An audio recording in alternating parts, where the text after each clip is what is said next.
سے دسمبر میں آپ کو معلوم ہے 27 دسمبر کو ان کا یوم ولادت ہے،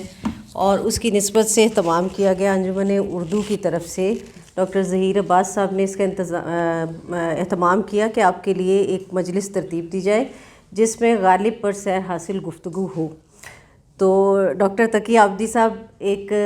کچھ میرے ذہن میں بھی تھا کہ دسمبر میں یہ تشریف لاتے ہیں، اور اکثر دسمبر میں ان کے ذریعے غالب کی تفہیم کے در وا کرنے کی کوشش کہہ لیں کہ کرتی ہوں۔ گزشتہ کچھ 1-2 برسوں میں ہم نے لیکچرز اس طرح کے بھی کیے کہ غالب پیشرو اقبال، پھر ہم نے اسی طرح سر سید کے حوالے سے کیے، اور اسی طرح بے دل کے حوالے سے کیے۔ تو ہر سال کسی نہ کسی تناظر میں غالب کو دوسرے شعراء کے ساتھ، ادباء کے ساتھ یا دوسرے فکری مباحث کے ساتھ ملا کر کوشش کی جاتی رہی کہ تفہیم غالب کے کئی در وا ہوں۔ اور جیسا کہ ابھی ڈاکٹر تقی عابدی صاحب نے کہا کہ غالب کے اگر باغ میں جانا ہے تو بے دل کے باغ سے ہوتے ہوئے جانا ہے، تو مجھے تو لگتا ہے کہ آپ نے غالب کے باغ میں جانا ہے یا بے دل کے باغ میں جانا ہے تو سب سے پہلے آپ کو فارسی کے باغ میں جانا پڑے گا، تو فارسی سیکھنی ہوگی۔ آپ دیکھیں کہ موضوع بھی کچھ میری خواہش بھی تھی کہ اردو سے زیادہ فارسی کے ابیات آ جائیں، اور ڈاکٹر صاحب نے کیسے رواں ترجمے کے ساتھ آپ کو ان کے معنی بتائے، اور میرا یہ خیال ہے کہ آپ کے دل میں ایک کشش سی پیدا ہوئی ہے کہ ہم فارسی کلام کو پڑھیں، ان کی غزلوں کو بھی اور ان کی نظموں یا مثنویات کو بھی۔ غالب اردو کا تو شاعر جیسا بھی ہے،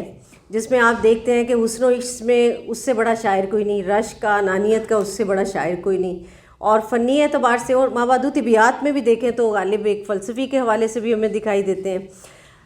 فنی اعتبار سے دیکھیں تو ایسے ایسے محسنات شعر اس کے ہاں ہیں جو ہمیں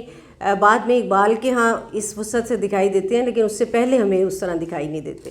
تو غالب ایک دبستان ہے فکری حوالے سے بھی اور فنی حوالے سے۔ جب ہم فارسی کلام کو دیکھتے ہیں تو یقین کیجئے کہ اردو کلام ایسا لگتا ہے کہ اس کا 5% ہے، بہت نمبر دیں تو ایسے لگتا ہے کہ وہ 5% ہے۔ فارسی میں غالب بات کر رہا ہے اپنے معاصرین کو جو دیکھ رہا ہے، وہ اردو کے شاعر نہیں ہیں، اس کے سارے معاصرین جو ہیں وہ فارسی کے ہیں، وہ ان کے درمیان کھڑا ہے اور کہیں کہیں اکثر اوقات ان کو خراج تحسین بھی پیش کر رہا ہے، اور ساتھ ہی ساتھ ان سے اپنے آپ کو برتر بھی ثابت کرتا ہے فنی اعتبار سے بھی، اور بعض اوقات خود کہہ بھی دیتا ہے برنگ تعلی کہ میں ان سے زیادہ ہوں۔ تو عجیب و غریب فارسی کی جو کلیات غزلیات ہے اس کو آپ ضرور دیکھیے گا، ترجمہ ہو چکا ہے، صوفی تبسم صاحب نے بڑا اس کا عمدہ ترجمہ کیا، اور تھوڑی تھوڑی تشریح بھی اس کی ملتی ہے اگر آپ کو فارسی رکاوٹ محسوس ہو۔ تو آج کی بزم میں کوشش یہی کی گئی کہ غالب فہمی کے درواں ہوں اور غالب کی طرف آپ آئیں، سمجھیں، اور خاص طور پر ان کا جو ترقی پسندانہ نقطہ نظر تھا اور باقی معاصر شعراء سے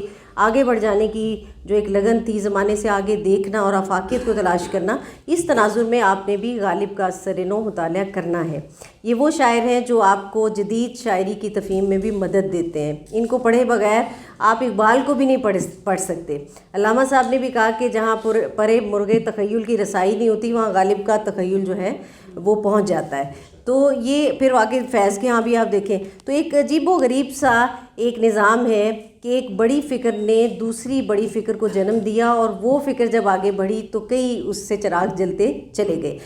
کہ یہ تشریف لائے، ہمارے طلباء کو وقت دیا،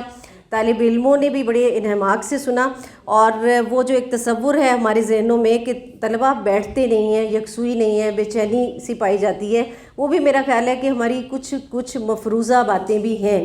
انشاءاللہ اس طرح کی نشستیں اور بھی کی جائیں گی جن میں آپ کے کوشش ہوگی کہ آپ کے نصاب یا اس سے ملتی جلتی چیزیں ہوں تاکہ آپ کو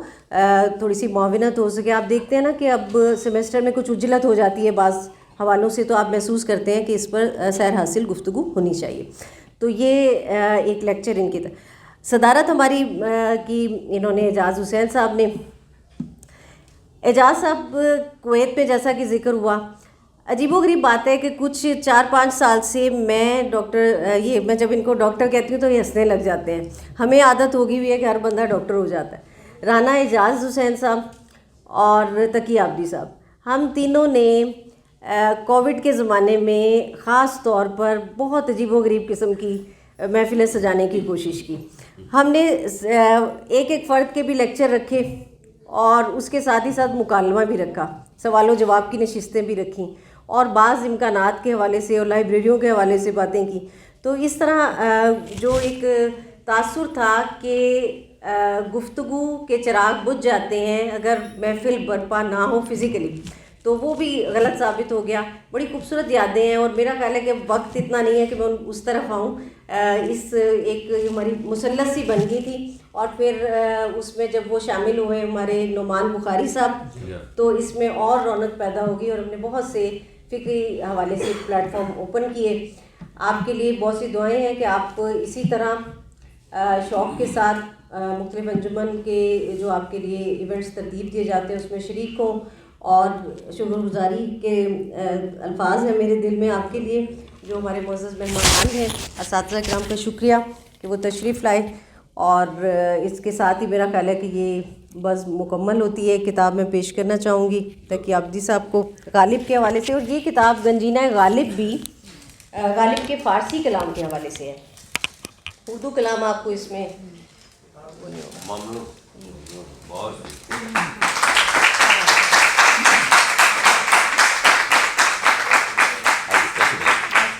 آئیے تشریف. سر آپ بھی آ جائیے. پہلے بہت شکریہ. اچھا بچے اگر چاہیں تو آج کل سے دیکھیے گا سر آپ